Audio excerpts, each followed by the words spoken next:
Mua ia ina mua.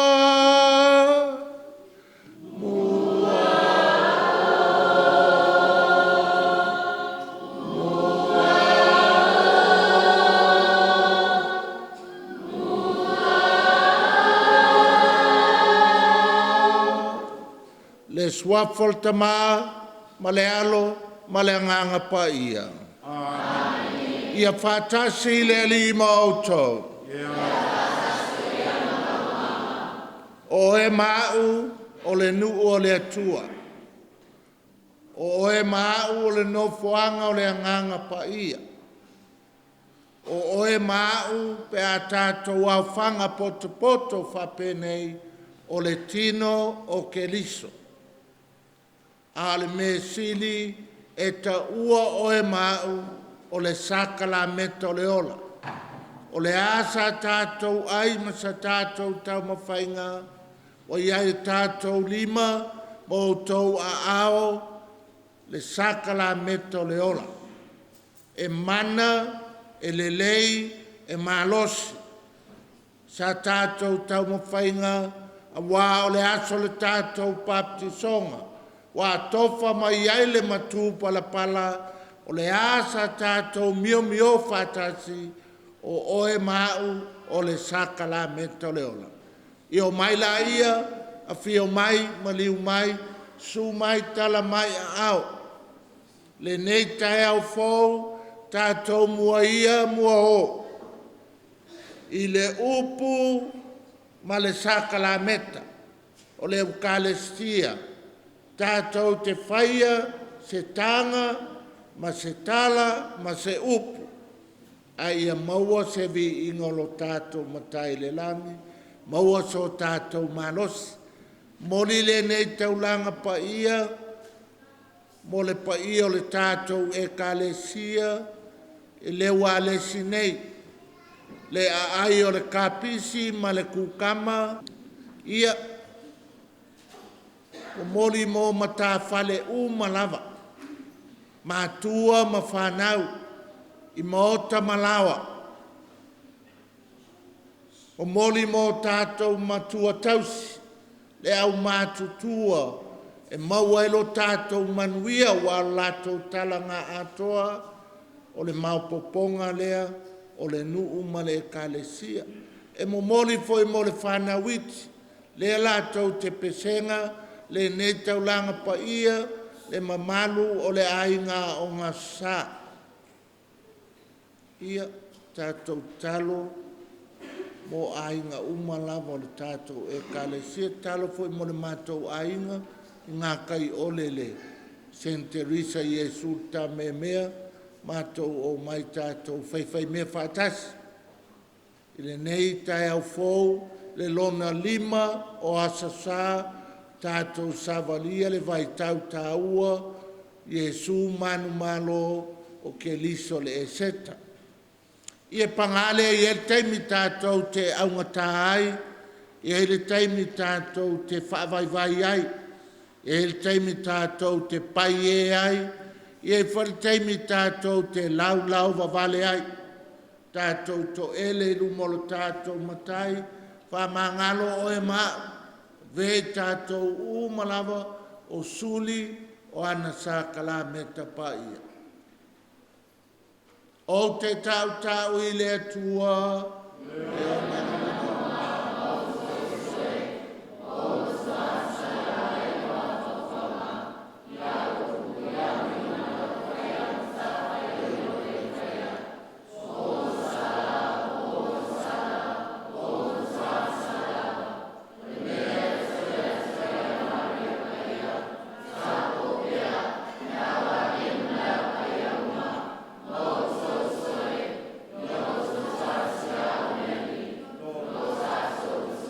ia lofa mai a tei tātou le tua e ona le mana uma. Whamangalo tātou mai a tātou ang sala, ma taitai tātou i le ola e whaavavau. Amen.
tātou tatalo.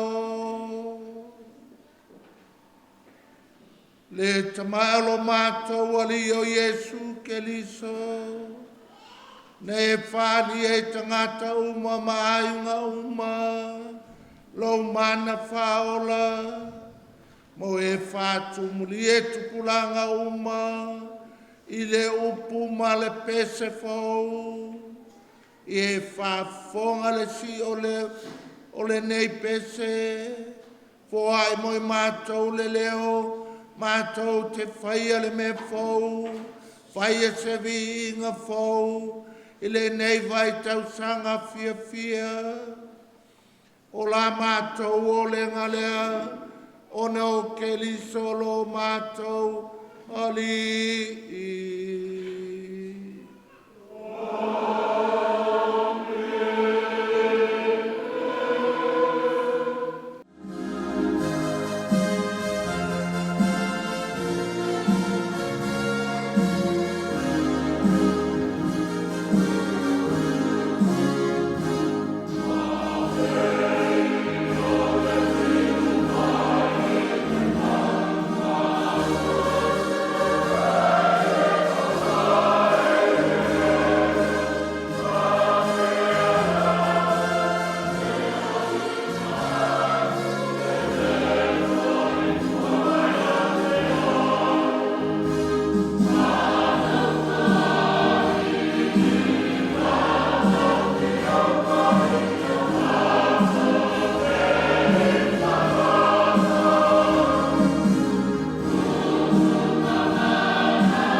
le fola folanga ngaluenga lo nem sa pues pun malfa folfola lo na fai po luas pun malsasi fa wa le luas pun malfitu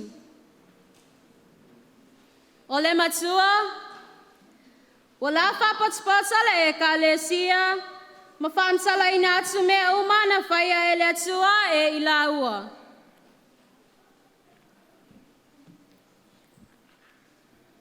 wa uma foia na la fola le tsala lei le ai e so se le foi wa faia maso ona la tsai foi le ai lusa mai kania ma ane tioka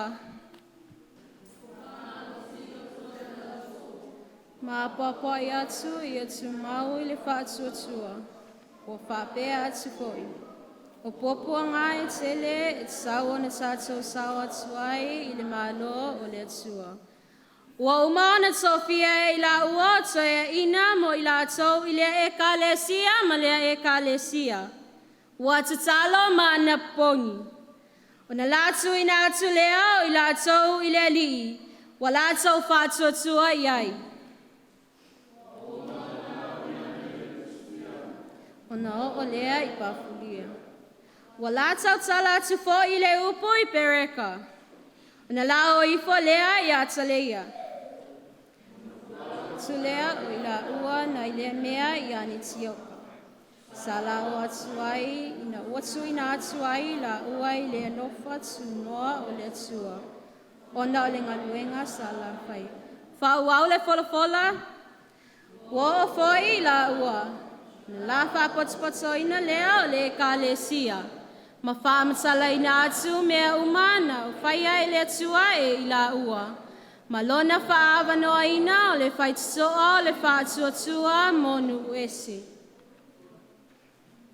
O le upu a le ali.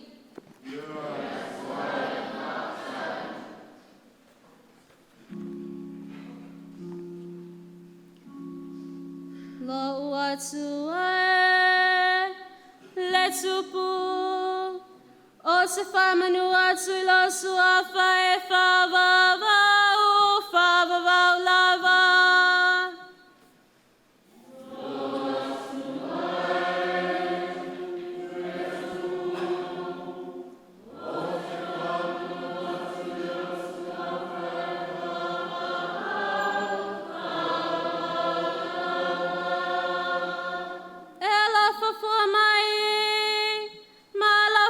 Muti vale mai le ali et selenge selona tosa et sele foi lona lofa along le mai le ali me uma alona lofa muti vale foi wayana me uma na fai.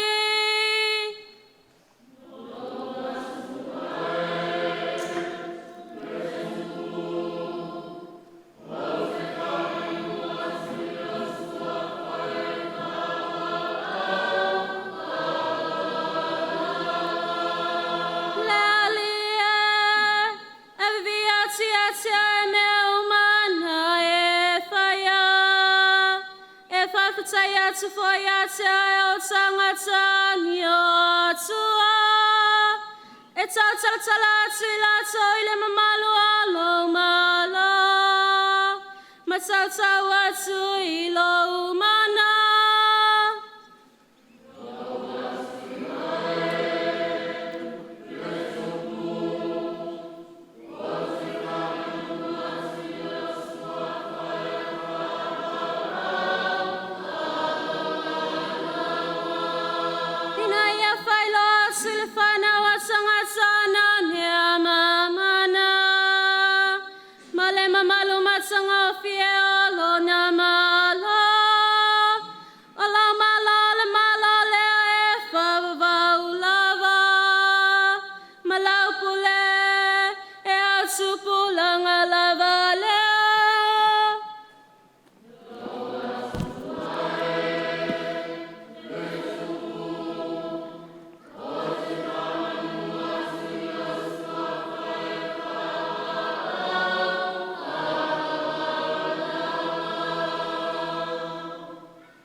Lua folfulanga, mo maile whaalinga lo na whaipu e lua sifun maltasi, fola I le whaipu mua se ia o le lima.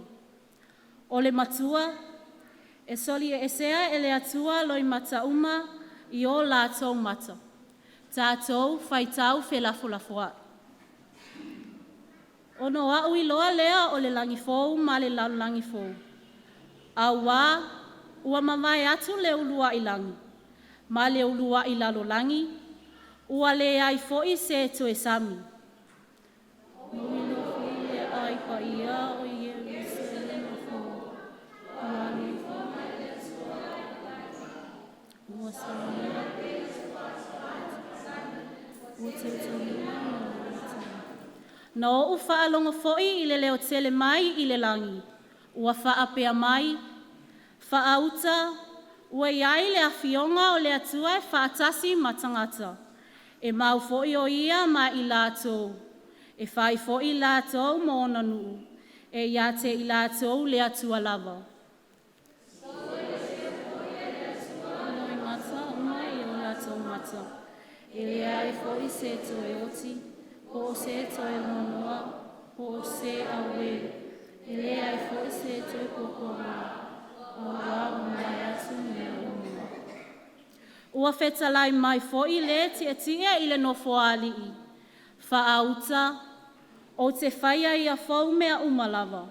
Ua whetalai mai foi, o ia te au. Ia e tusi, a wā o upu nei e moni mai le wha maoni ia. O le upu a le alii.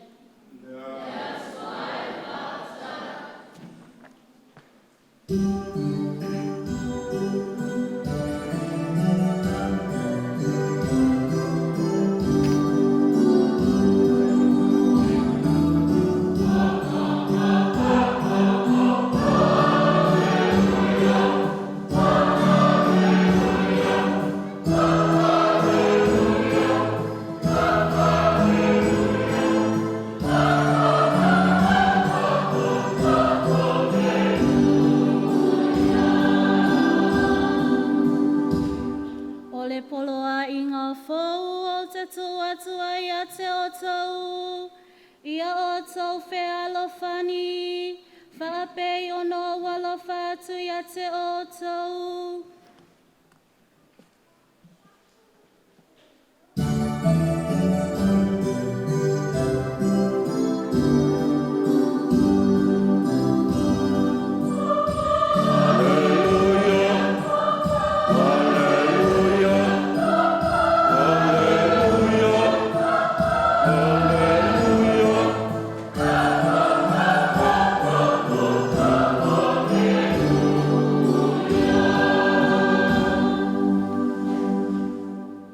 Fatasileri ma outou.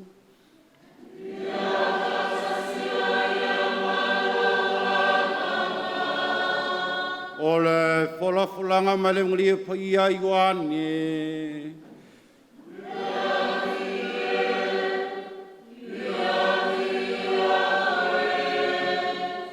Ole polo inga fau o te tuinatu ai a te outou. Ia o tau whealofani. Walu ia I whafo, o na whape atu leo Yesu. Wavi ia neila te rio tangata. Wavi ia foi le tua ia te ia. A whai avi ia le tua ia te ia, e vi ia foi o ia e le tua ia te ia lava. E vave foi o na vi o ia te ia. Lau whana ue, e toi te iti na yaso o te iai ia te utou. Tau te sairi mai ia tia. Ai peitai o ona o ofai atu iai utaia. O le mea o te alu iai. Tau te le mawhai o no iai. E whape foi o no ofai atu ne ia te utou. O le porainga whau o te tuina atu ai ia te utou. Ia o tau whealwhanu. Ka peo no o lofa atu ia te utou. Ia whealwhani foi o tau. O le melea e loa ai e te ngata umalava o so o tau. Ia whai o tau whealwhani. O le talale ia le ali.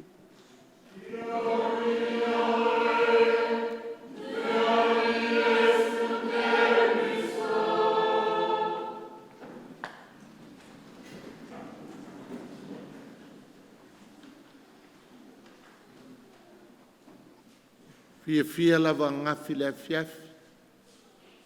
Fo I mai savai, mai ia lo paki la ua I o mai pakele sangele. E mwhainga e whaia loku I le Leualesi. Kau pakele ai le iwa wha.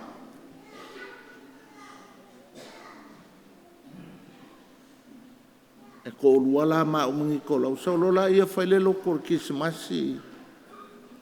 Pea kau sanga fo e limenga. Whaile whansa kuai, pea ole piko lau, I'm not sure. Sa ua pong sa. Vai kai meo sosoangi leo poka ma Lucia. Sa inge ka kongu. Winti, esa whale sa ngā kai. Lau papa e maua lalo ia lo ke mangkuanga. Ia e oso lorka ko Master A4 lea. Vai kei meu Father James. Ia. O koe li liu mai le iwa fiku ingei so soangi a pake le James. E le pepelo la ukala e o loka look forward ia ka ke sau Leualesi. Wa ingei. E le kape ngangangi la aunga. Aso a e mai aka Filipino. A o ngā o ale awa. La pisa sidi ei aso ngā o ngā o ale awa. Pea mai laka ka awale. Whaalongo mai. Ka pea longa haka laua walakur ka awale a pākele. Ka kela longa kuaile. E sele angoa. Le piko ngule kai. E le lei le piko ngule a. Au kama ye kai, ko aka mo e mai ape a sau kale paket. Those were the good old days. Ia lawa fo I langi le ko kele o ngai. Ka mahama ki ngā, ua ka saungeo ka koe fiu e vava ai le au vaenganga ta waru foi Christchurch e whaile maliu o sa la vise sa whaiele au whai pese ngawa i kai i ngei male au ngasa ia ka laku fo ia ele whaise la unga le oki la unga wha makala Leualesi peo pei nge o Las Vegas il pea wha akusa i aile le kako ngu a ka o whaile upo le kua ngei whai kaunga mua le evangelia ma yonge le revelation le whai kaunga longa lua le upo le kua wha mai e whai se mea fōu o ngā le mangu malo ke liso. Whai kaunga mua o mai Paulo ma pāngapa. O mai lea ai ma whau e kālesia. Uma koe liliu mai o le whai kaunga longa luala. O le whainga le la li poki o la ngaruenga ingu umalava. Se kau i Antioka. Le mea ngā whāngau maele upu Kerisiano. Mai le ai lea. O lea la le whai kaunga mō mua ngei mai le ngaruenga apostolo. O le whai le li poki a Paulo mpangapa. E whai mai le kua lalo ka ngaka le maa ngai o le mea fau a kako maua inga. Le maa ngai o le kala fau wa mai e apostolo Paulo ma pangapa. O le pei o le upunga nga sau si ufonga o kangaka. O lae whau e ko lua le e kalesia. Ko e whaile li poki, i nguu umanga malanga ai. A o le leo lea ma le si u leo leo nguu ia. Ma kuai maangaia le ngei mea fau. Le kala fau, le kala fia fia. Feme sa le kala lea. O le kalangoa Paulo ma pāngapa ko e kū ke liso ua mawhai umai mea. Wa mau ailo kākou ai. O le kake o le vaikau o le eseka. Ma kauria foi e fusu lava loma le pawa, le malos. O langa milikeli. Ai o le aku e lengi. E su e le aka maima le poko whaalalangi. Ai o mai Paulo mpangapa o maa ua ma ke fola le Yesu le anga whaakoluse i Jerusalema. O le Yesu le ua koeku le ua maua ele malosi fau. Maua ai le o la fau. O le mea le mai le whaikaunga mua. Ai sau le whaikaunga le onga lua kuse o whaalinga kuskusi ngā yonge mai yonge. Polea, ka ke kaungu uma, le maka ngō fie, ma le mamalu o le kua. Le lolo wā, le ola whalkangaka malu i kau, e le whai ngō fie, a ia kako ke pakas, o ke liso mangu malo, o le ola fau lea mō kako. Wa iai le kako ai, wa iai le mafuanga, wa iai le kako kali le mea kako ke afurulingi, mafu koko le kako kaukua, i le whaakokua o fea, o ke liso lava, le kako kaui. O le mana malama o ke liso, o le kako kaui. Ia saulo le evangelia. Ia ele opose lilo, ia kako le evangelia. La wailo e ke liso, o le lakunga le e fai ele pale kui amo le koluse kau le la au i o e kalevalio ave papa maa e kangu ai ai koe ku lai lo le e ke liso fa mai lo ke liso kai pe ia o le makua o le ala malanga ke o foi ka kou a alu le makua e vai le melia ko anga e e fai a popo inga I le whangau ma le au whamuli. Le ngai loa le ia Yesu. Kangolo Yesu pomu loa. Pomu loa le au aposkolo. I le koe aso muri muri. Ave leo iai le maku pala pala ma le angava e ola ai le kangaka Kerisiano. Alofa I lau makua. Alofa lesi lesi. You look after each other. Pe a whai a le nganga whai ngofie. Alofa. Kulola le evangelia ia la walu. Archbishop Desmond Tutu, South Africa. Inga wa malo le Nobel Peace Prize la langi ka ngaka e mawa e la ko kau kua e kausi le file mu ma kore fo a Felika e sauke whailonga langu le pae le luri e fuso ele Archbishop lea o le loko e ngelangi Desmond Tutu wa maua wa kuilunga o meanga e o presenta i fa mai ma Desmond Tutu e le ai a se winga o ngei whailoko au lea lava e ola ka kou le whewai vai ai. Paula o mele whainga o singa ka mai monti monti a e koko le whakua i ai le aso. E si ai tu ai ele pae pae ma le ululi.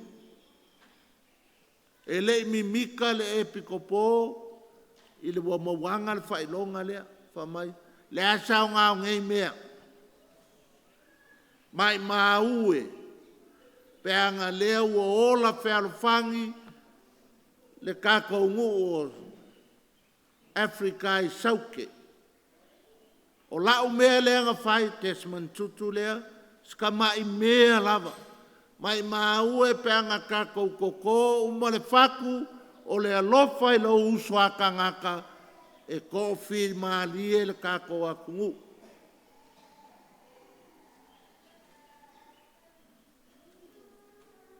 Martin Luther Jr., Martin Luther King. Nga mawangar kasiva o ngofa le same price lea. Nobel Peace Prize le laulangi e le ko kele ngisi ngau kangaka ngā lue. Fa mai a whakamalo le langa pese le archive sa laulangi. I had a dream. You know, le popular. I had a dream e iei le aso. Ka alo ai lau whangau ma isi ka maiki. E le kea isi ka maiki le langu o lau whangau. Wa kasi. O le kalanga. Ai nganga mauanga fo i le price le. Fa mai ma Desmond Tutu. Ka ke fiu e whau le file mu. E le eskako me maua. Pau ale me maua ele file mu inga ia ngofo fale I loko ma whako ka ngaka ngu o Amerika le alofa. Pau ale ngā kako ke fiu e whaingi methods I approaches e sui ele whalonga lango o Amerika wanga ngā wako whaku I loko ma whinga ngalo le alofa. E vai le sa o ale polo inga Yesu le evangeliange. E lo pose lilo le paia o kupu mai o le kako ngu ngei. Le vevesi e kako maafenga. Ai pauala o mea lai whai ngakai. O kele o ngalo lai whai la ulo salio ia o olo pele fua. Mau pele ko o vaele, ka maari ma whaila unga wharekua makaus, mei se kupulanga lo kako ngu, o lae soifua le akua. E le o ngofo le akua, whapele wale, o whee le akua, le piu e kalo aku a le o mai lava, ma singi a whenga ka sua ruma whale o kangaka. Aua kako ke whapenga. E sau lava le mana o le akua, ko ko e kamali ma whaku o whenga mo le meo le alofa. Ala ofa a alofa. A le whamalo le kako ngu. O le lava e ngofo ko whi maali e sa o ai Desmond Tutu. Ka mai mea whaapea kākou ke whaia e mau ai le while mu e aulo le sila whanga le akua. Au alange kākou whai mai seanga le whaapea kākou e pala ai. Or ki apolonga e sau kākou pala ai pe ala ka ke koa i lumo le akua. Whaamalo ia kākou i makawhale malava. Makawhale ma whaamalo i kamari kupu mai e ia. Ngofo a whale upolu ai meisenga i ki ngā ongosai. E loo kula fo ia kākou e le kua. A o mai ai whenga koe ave la ko whangua ave. Kako o le kele ka whangua e malolo le kako ngofo ai. A kako whioki ngā le of pai pae a kake o kake le o ma avengi whangua. O la ulu i ngā mō kako. O le olo mimika. O le ai soi fua le kua kako e ka le sia. Anga o ngisi ngu ua levanga ngā mali liu ma whioki ngā ngaka. Ao kako. Le ai soi fua le kua i ngei. E malolo a whenga o whai e ave ese umale awa ai kai kako o kako ngofo i o taus. Ia pia. Awa o whangua uma o le fōa i le alofa. Pea kako koe o ai kuar kaiming kako fe ausi mai e karua popo mai o i savai. Ngā mai whangua mai le elenge o le alofa e ngofo ai kako. Se o la ofiso whaamsingonga o koe whai upu mea ngā lau o ke ele mea. Wa mai o le mere. Ngā fōa ai whangua ngai o le alofa. A kako koe o ai ngā elengi whaamsingonga i whaia. Ai au la wau kala le whaia. Wha mai ma Martin Luther King le anga ka ngaka vale inga i le fusu le mea le whai mai. Iai lava le kaimi. Vai langa i loa lava le. Ia laua amakaanga le ai se whailonga langu i Amerika. La laua ave umale au meuri. Ia ka alonga umale. Football, basketball. O ball umala wa ave le au meuri. Vai ele o ball le langi le o kalanga loka whaiak. Po le a furulingi. Ma le a fukoko. O le kako ngu e ongo sai. O le soi fua le akua. Aua le fia koa seis. O le akua le ai uli le kako ongo sai ma whaamanguia. O whangua uma Samoa, o whangua le akua. Ia kako mau le meanga. E mamalu le pule a kamali. Ai le kake i loa le.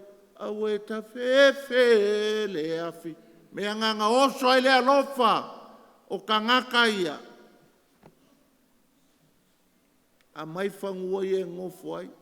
Au alu koe kupu mai ngai mea ia. Leualesi. Ongo sai. O lai lava e vaaia le akua e leo. E lo o moe wa i ele skaiminga o whaalongo ai. Le me lunga o Facebook le sila o makua o kako o mai. O whea ele akua vai le ewa pa u mai lava la au lunga o ka vale. La sila le akua. La e maua kako o kalasia le ongsa. O menganga o mga au kisau whai loko nge au kok whekai. Au kisau koe whai o ke le fo e laula o losa li o mo pala ai e ngā kai o le Yesu ta mea. Kako pala ai uma. Ai kākou kokoa i luma o le akua. O la ulu i ngā mor kākou e kalesia. Ale alme e whaia kākou. Alofa. Ala ofa a. E le lofa fonga le ola lafi le aloka a muuma alofa. E le anga ko i ngā alofanga. Fesoasoani lesi a inga. A vai akua saule masingi ka lepe le pā māngaia. Pa wala o kala e whai aku o ngosai. Le soi fua le akua. E le mwhainga o pepelo aku o loke whea ko le soi fua le akua. leva ai le malos o le sawa fenga le sawai e le ai se va fa alo alo ma le feava vakai o lai fai le malos ke ilo le akua mar fa pea limo le akua mai mo o nga mo le alau ke luia i kako malo le loko koa e le fa peo kako pala ai o le kako loko koa e mau pele ko o vai mau ale on sai la e soifua le akua vai le ola le kapisi ngei a wala koe ko angi la au whaasa inga i kou mea la e koko wha mole mole wa lava le la ufa mai Filipo wa umi ke le lau ia tātou tūtū lai mo le tau tinonga o le tātou whātua tua o te whātua tua e le tua e tō tasi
Tarsia te Paia o na usua Akiepikopo ma le awhangalinga tofi o le atua. Ie maua i la tau le maalosi le tino sile anganga a wale tautua ina ola na ngaluenga. La tātou o lenga lea i le li.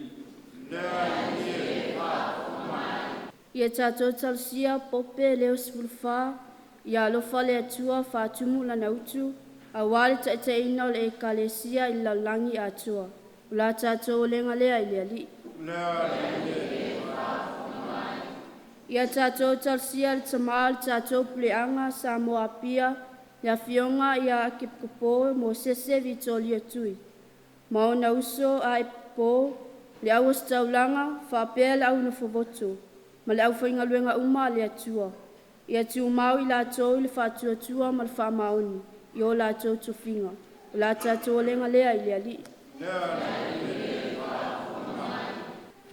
Ia tātou Tarsia file mua laulangi whaapea no ainga taitasi i eilanga leo le li mai i Fesoasoani le Taulaga Paia o la tātou o lenga lea i le li. Ia tātou Tarsia tangata mai i whamalolonga Iesu ia te lātou o la tātou o lenga lea i le li. Ia tātou Tarsia le upu whalafola ua mana waiwa i lana au auna ia avea o se whatu e pau i le lei. Ia tupu mafua mai e tai ala ai lo o tau soifua ma lo mātou ola o la tātou onga lea i lea li. Tu whātasi o tātou mohoonga ma le whautua tāno o tina paia. Se o lofa le sina o le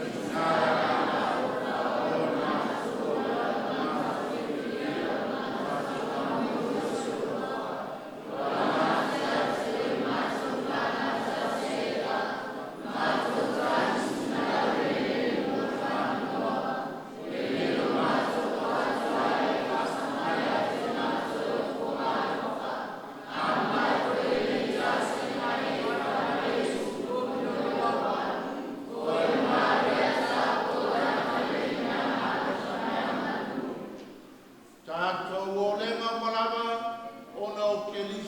lo tātou wari.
atua i o tau talo ni e tali leia la tātou taulanga e le atua le tamai ona le mana uma. Ia taria ni taulanga mai o lima o le vinga mani maru ro safa. Ia mafu me saso na le kare sia kuia suma. Le ali e le atua ono le nei fesuia inga paia o me alofa. We whāwai a mātou lau soifua whātua. Fesoasoani mai so se mea mātou te whaia. Ina ia Taitai na pēr le mālamalama o lau upumoni. O la mātou o lenga lea, o no ke li solo mātou ali.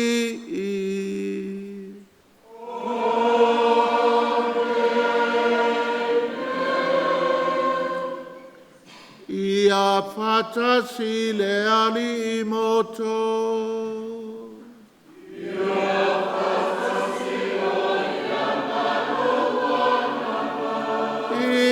Sia io to loto.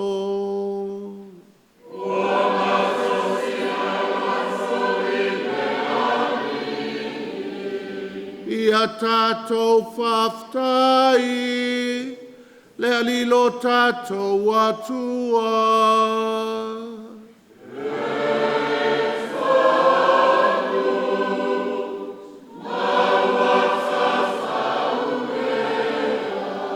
Le tamau le atua soifua, whaavavau le malosi lava, mitanga whai ai moi mātou, mātou te whaftai ate oe ono keliso. Mātou te vi atu ate oe, ma le fia fia. E whasilsilia le nei vai tau o le seka, ono wa vea lava keliso o le taulanga o le paseka. Ao molia I lona lava I lunga o koluse le taulanga le lei, a toa whapaleina le taulanga uma. Ao tu wato ia lona lava a ao mo mātou whaltanga, wa whaalia ia lava o le os taulanga, o le whata whai taulanga, o le tamai mā moe o le taulanga. Ma fuanga ia mātou whata si māngelo mānkangelo. Au pai au mai le langi. Au lātou suina la lātou pese whai tu mau. O lovi inga.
Paia lava o e punanga o paia uma.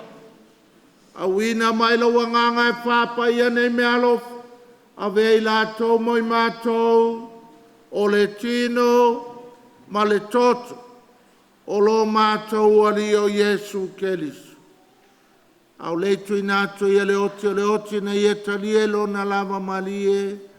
Tango ia le areto ma vatu ia te o le whaftai. Tofi ia le areto ma vatu lo na usoo, ma le whape atu. I nā whtango fia iai o tau malava, ma ai o lo tino le nei e fwoi natu mo o tau.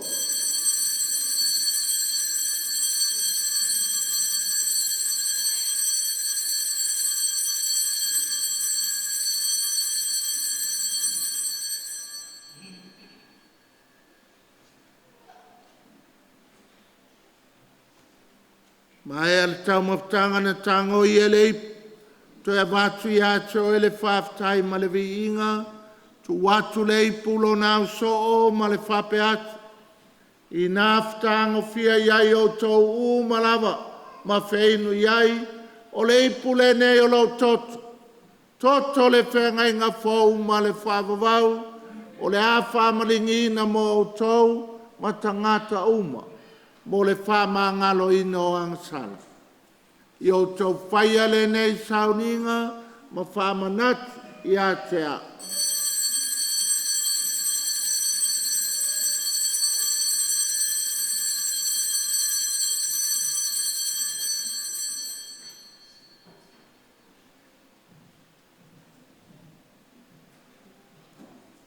O le misteri o le whātua tua.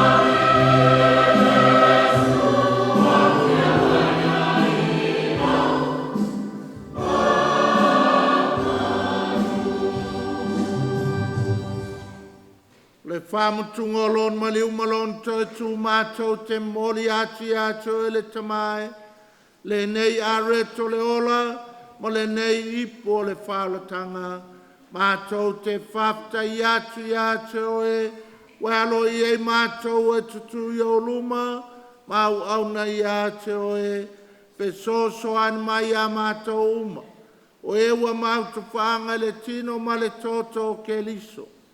Ina ia whāta stasia i mātou, i le maftanga e tasi, a le anganga pa i ale ali i e mantua lau e kalesia, i le lalolangi atoa, ina ia mātou wola le lofa whātasi, leo sifulu whā, lo mātou ta māpa ia, o au o lau au na le au ngā, ai meise lo nu, wau whanga poto, e vivi ma whātua pēr i la ua whio.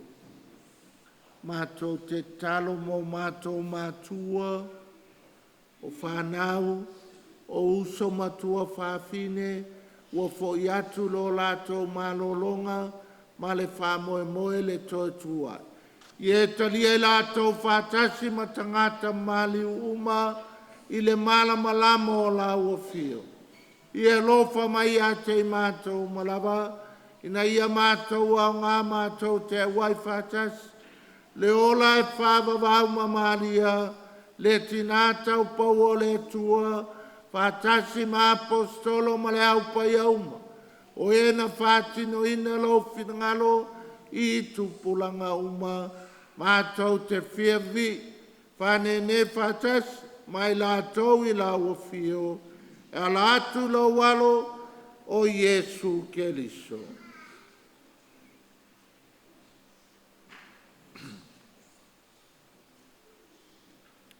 Le tamama mana e, ona o ia whātasi mai ana ia te ia, i le maftanga maleanga ngā pā ia, o le vinga male malu ato waila wafio, i le whāwawau, whaawawau lava.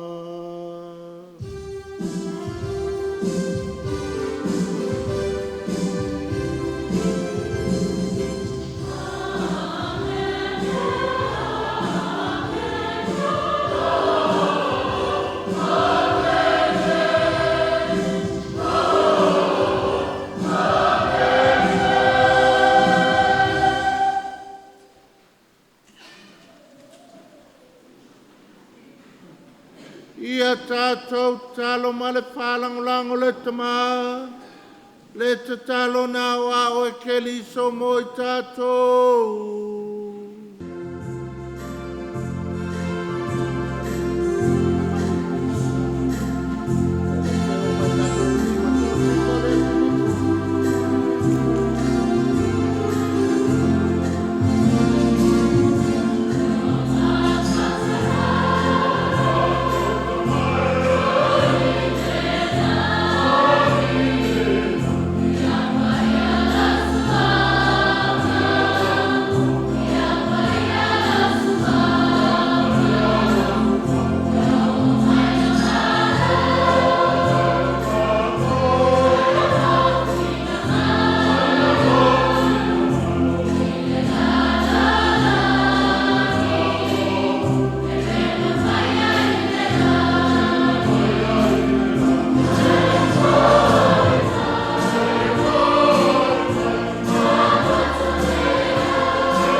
Lawe ai mātou le ali e mai le anga uma.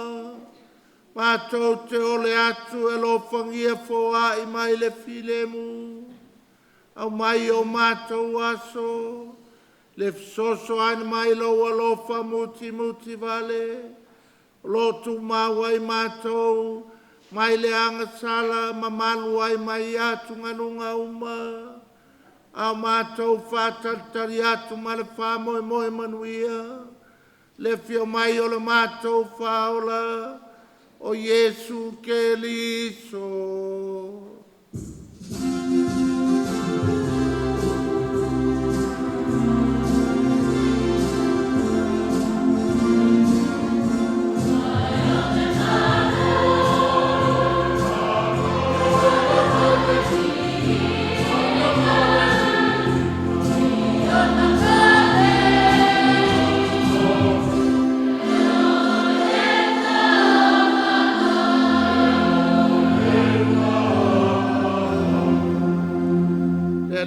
Yesu Keriso ne fai atu lo apostolo o le filemu o tu atu ia te utou o lo filemu o te foa ia te utou.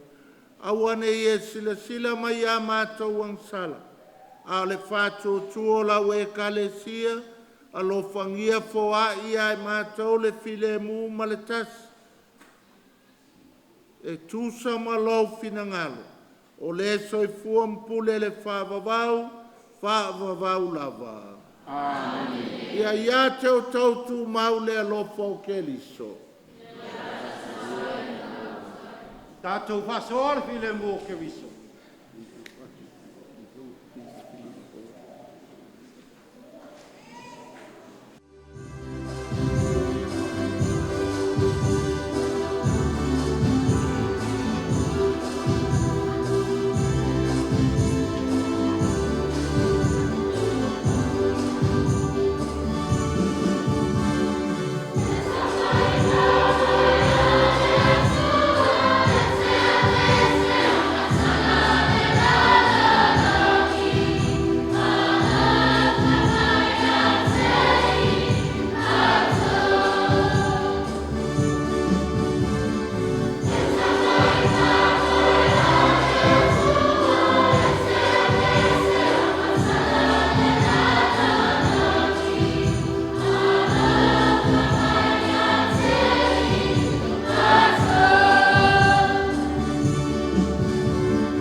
Pauta ia Yesu Keriso, lena toe tu manu malo, mai le la awar koluse. Pauta lena te avesea ngasala le lalolangi, amu ia oe ma valaulia le tali suanga, ale tamai mamoe.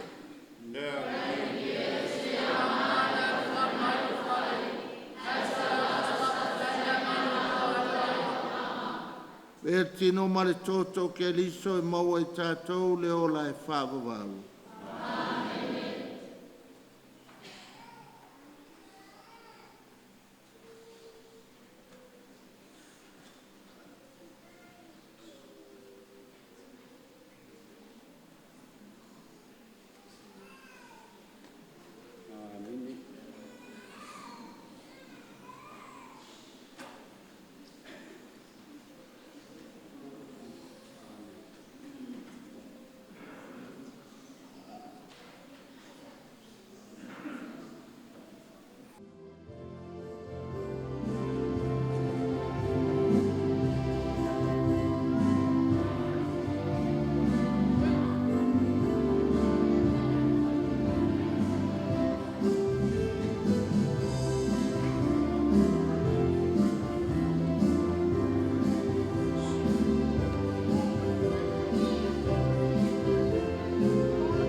Ia tātou tatalo.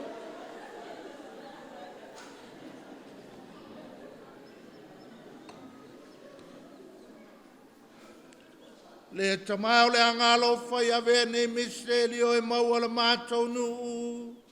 Se ola fau, se wha moe moe fau i o mātou tangata.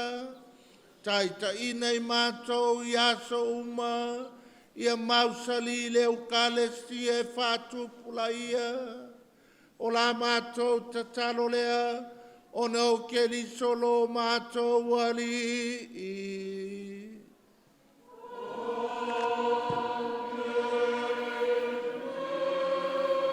Ia whātasi le ali mautou. Ia whāmanuia mai le atua e ona le mana uma, le tamā, le alo, ma le anganga paia. O atu ia o tau, manuia, ma le pile mua Kerisiano. Lea.